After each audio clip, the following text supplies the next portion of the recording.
Hello everyone, welcome to my YouTube channel Technical Asif, and in this session we are going to do class 6 term 2 science.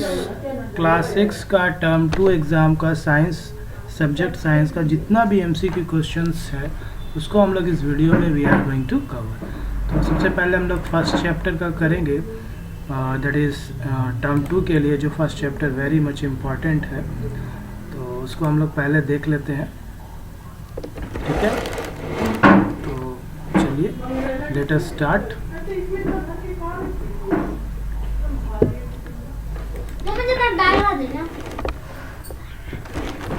Chapter 8 हम लोग करेंगे पहले। ठीक है,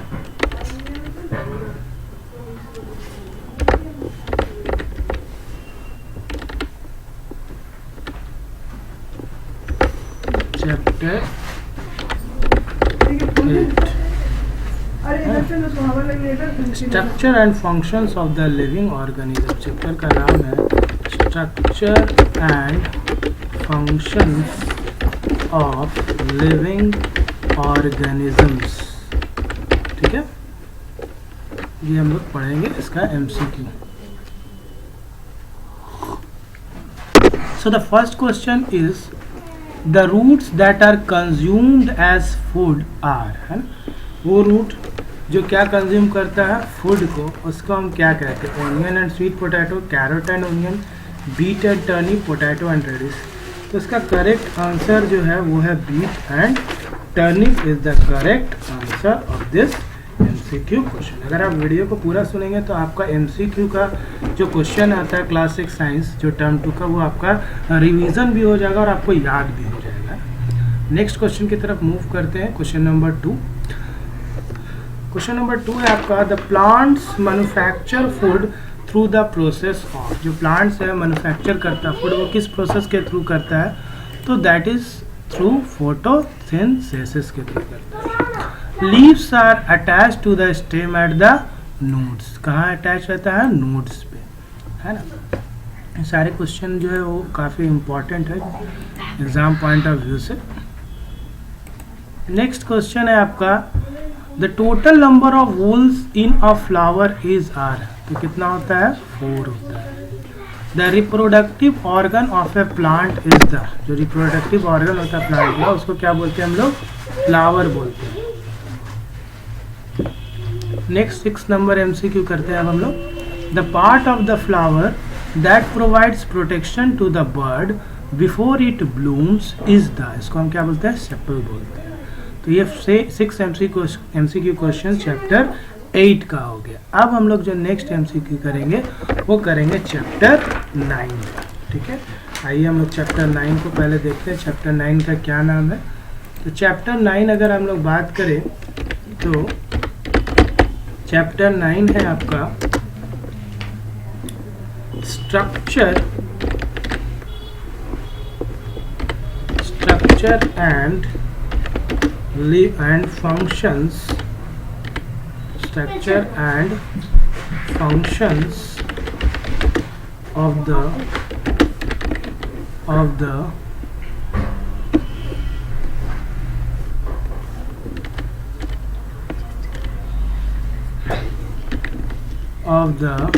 living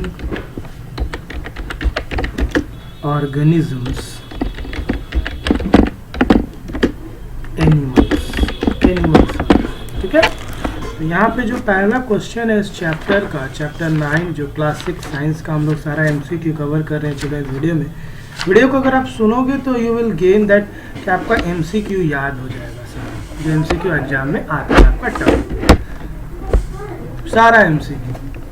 एक बार video सुनिएगा और आप you will learn that MCQ। First question आपका जो दिया है वो है बाइल इज सिक्रेटेड बाय। ये जो बाइल है वो एक्चुअली बाइल जूस है। बाइल जूस कहाँ से सिक्रेट होता है? लीवर से होता है। चलिए, वेरी इंपॉर्टेंट क्वेश्चन और नॉलेजेबल क्वेश्चन है, इसको आपको करना चाहिए। नेक्स्ट क्वेश्चन की तरफ मूव करते हैं। Question number 2 The food taken in by the humans stays for about 2 to 3 hours in the जब हम लोग खाना खाते हैं ना चिल्ड्रन, तो 2 से 3 घंटा जो खाना वो कहाँ रहता है, ये क्वेश्चन पूछ रहा है। ये बहुत अच्छा जनरल नॉलेज का भी क्वेश्चन है। तो वो हमारे पेट के स्टोमक में रहता है। हमारे पेट में कहाँ रहता है? स्टोमक में रहता है खाना। नेक्स्ट क्वेश्चन देखिए, बहुत प्यारा क्वेश्चन है। The tube like structure attach to the brain. Tube like एक स्ट्रक्चर होता है जो हमारे ब्रेन से अटैच होता है। इज आर नोन एज, इसको हम लोग स्पाइनल कॉर्ड बोलते हैं चिल्ड्रन। क्या बोलते हैं? Spinal cord. The tube like structure जो हमारे ब्रेन से अटैच होता है। नेक्स्ट क्वेश्चन की तरफ मूव करेंगे। The organ in the human body which filters out waste products such as urea from the blood is the. अब वो बॉडी का कौन सा ऑर्गन होता है जो फिल्टर करता है हमारे वेस्ट प्रोडक्ट्स को, जैसे कि यूरिया फ्रॉम द ब्लड। तो ये काम फिल्ट्रेशन का कौन करता है? Kidney is responsible for that, for filtration of waste product such as urea from the blood. ये बहुत अच्छा क्वेश्चन है, इसको आप करके जाएंगे एग्जाम में। Next, ovaries are a part of the. Ovaries जो है किसका पार्ट है? That is the part of reproductive system का पार्ट। ये भी इंपॉर्टेंट क्वेश्चन है, ठीक है। नेक्स्ट क्वेश्चन की तरफ हम लोग जो मूव करेंगे वो है कौन से चैप्टर का अब हम लोग एमसीक्यू करने जा रहे हैं। अब जो एमसीक्यू हम लोग करेंगे that is from chapter 10 work and energy. इसको लिख लीजिए, ये किस चैप्टर का एमसीक्यू है? Work and energy. ये वर्क एंड एनर्जी का एमसीक्यू है। इसका पहला क्वेश्चन अब हम लोग देखते हैं चिल्ड्रन। आइए, वी आर मूविंग। चैप्टर आपका लिख लेते हैं यहाँ पे एक बार। चैप्टर है आपका 10, ठीक है, जो टर्म 2 का साइंस का पोर्शन है, ठीक है। चलिए हम लोग ढूंढते हैं पहला क्वेश्चन क्या है। In which of the following situations no work is being done. इसमें से कौन सा ऐसा सिचुएशन है जिसमें किसी भी तरह का वर्क डन नहीं हो? Shifting a box of biscuit from a lower shelf to a higher shelf, throwing a ball, pushing a baby stroller on a road, just holding a book in your hand for 2 minutes। तो इसमें देखिए जहाँ static होगा, कुछ movement नहीं हो रहा, मतलब that there is no work is done. जब आप किसी बुक को हाथ में लोगे ना चिल्ड्रन 2 मिनट्स तक, तो उसमें कोई तरह का भी वर्क नहीं हो। जबकि आप पुश करोगे बेबी स्ट्रॉलर, थ्रो करोगे बॉल या बॉक्स लिफ्ट करोगे बिस्किट का, तो वर्क डन होगा, क्योंकि चेंजेस जहाँ होगा, किसी भी ऑब्जेक्ट का पोजीशन चेंज होगा, तो we can say that the work is done. और जब यहाँ पे अगर बुक आप होल्ड करोगे हैंड पे, तो there are no changes in the object, so we can say that no work is being done in that question. चलिए आगे बढ़ते हैं हम लोग सेकंड क्वेश्चन की तरफ। द एबिलिटी और capacity of a body to do work is known as, ठीक है। तो इसको हम लोग क्या बोलते हैं? एनर्जी इज द एबिलिटी और capacity of a body to do work. The form of energy possessed by flowing water is known as, ठीक है। फ्लोइंग वाटर, अगर वाटर फ्लो कर रहा है तो इसको किस फॉर्म ऑफ एनर्जी से हम लोग कह सकते हैं? तो it is a kinetic energy.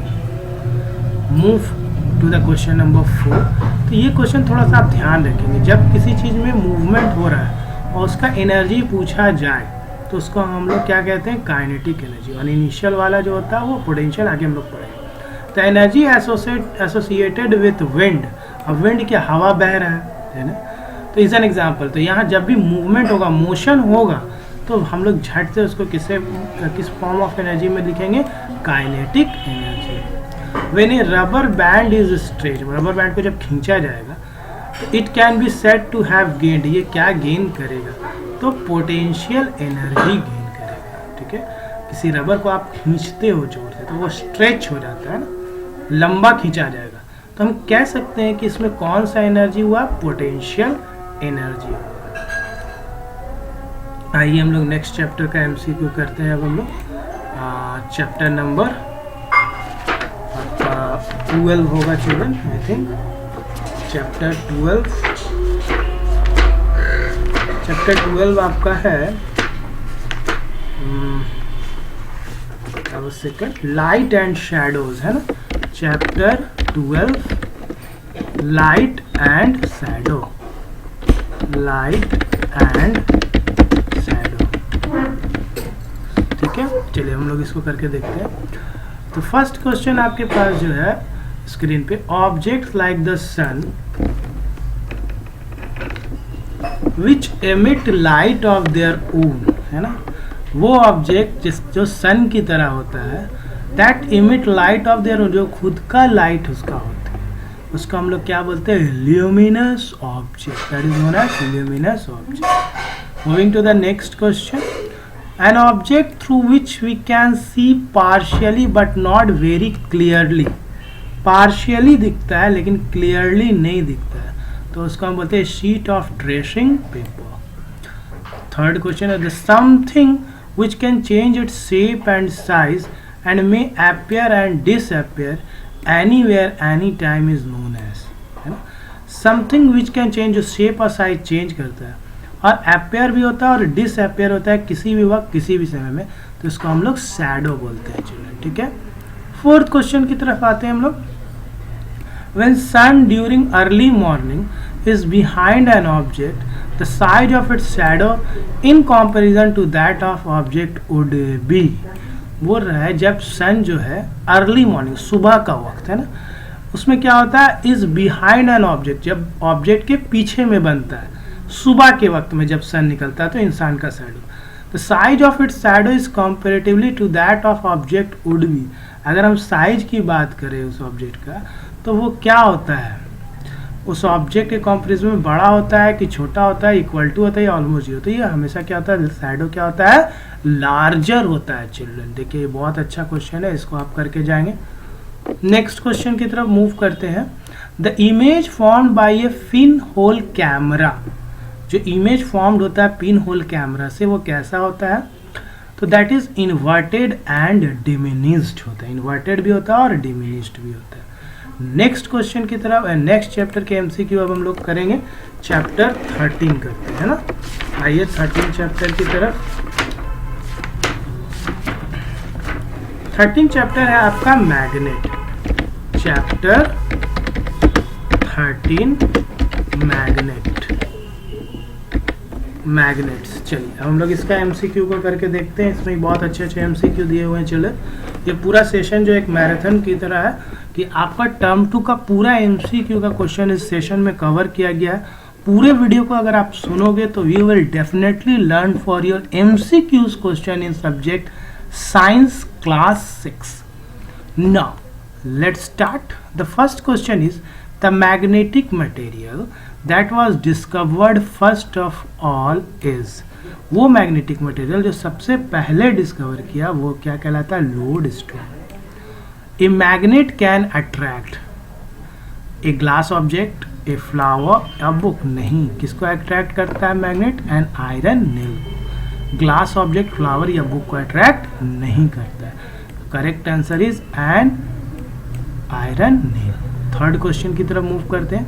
A material that is often use to make a temporary magnet is, वो मटेरियल जिसको हम लोग टेम्पररी मैग्नेट बनाते हैं उसको हम लोग सॉफ्ट आयरन कहते हैं। When we suspend a bar magnet from a thread, एक बार मैग्नेट को अगर हम लोग धागे से लटका दें, सस्पेंड कर दें, तो it comes to rest along the north south direction. मतलब कभी भी कोई बार मैग्नेट को धागा से लटकाइएगा तो वो किस में चला जाएगा, north south direction. Last question देखेंगे इस चैप्टर का। चले, A device which generally does not use a magnet is, वो डिवाइस जो मैग्नेट का यूज नहीं करता है उसको क्या बोलते हैं हम लोग, गीजर बोलते हैं, गीजर। लास्ट चैप्टर का एमसीक्यू करने जा रहे हैं children, that is also very important. तो लास्ट चैप्टर जो है आपका वो है चैप्टर नंबर 14 है। 14 चैप्टर को चलिए अब हम लोग कर लेते हैं एमसीक्यू 14 का भी जल्दी से। 14 है फैब्रिक फ्रॉम फायर, चैप्टर